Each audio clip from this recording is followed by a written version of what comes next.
கோவை மக்கள் அனைவருக்கும் என்னுடைய பணிவான வணக்கம். சிவகாசி பேராசிரியர் ராமச்சந்திரன் பேசுகிறேன்.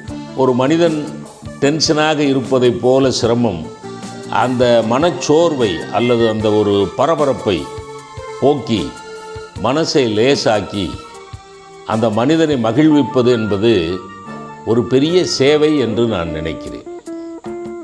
எல்லாரும் சேவை என்றால் இரத்த தானம் செய்வது, உறுப்பு தானம் செய்வது, ஏழை எளியவர்களுக்கு வீடு கட்டி கொடுப்பது, ஏழை குழந்தைகளுக்கு படிப்புக்கு உதவி செய்வது, இதையெல்லாம் சேவை என்று சொல்லுகிறார்கள். உண்மை, இது எல்லாமே சேவைதான். ஆனால் ஒரு மனிதனை சிரிக்க வைத்து அவனுடைய மனத்தளர்ச்சியை போக்குவது, அவனுடைய மன இறுக்கத்தை தளர்த்துவது என்பதும் ஒரு வகையில் மகத்தான சேவைதான்.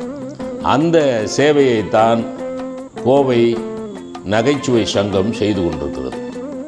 என்னை போன்ற பேச்சாளர்கள் சில அமைப்புகளிலே பேசுவதை கௌரவமாக கருதும்.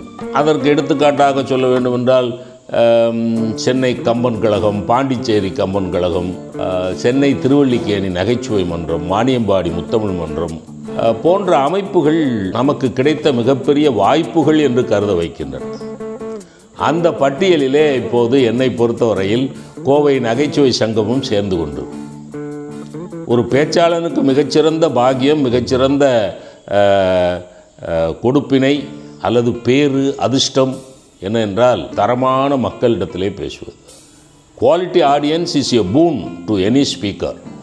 பேச்சுலகத்தில் நான் பேச ஆரம்பித்து 50 ஆண்டுகள் நிறைவு பெற்றதையும் கொண்டாடுகிறார்கள், பொன் விழாவை கொண்டாடுகிறார்கள். நீங்கள் எல்லோரும் வர வேண்டும். அந்த தரமான அவையிலே நவம்பர் 17 நவ இந்தியா இந்துஸ்தான் கல்லூரியிலே கோவை நகைச்சுவை சங்கத்தினுடைய 19வது மாத கூட்டம். நீங்கள் எல்லோரும் வர வேண்டும், சிரித்து மகிழுங்கள், என்னையும் வாழ்த்துங்கள் என்று கூறி நிறைவு செய்கிறேன். வாழ்க வளமுடன். நன்றி, வணக்கம்.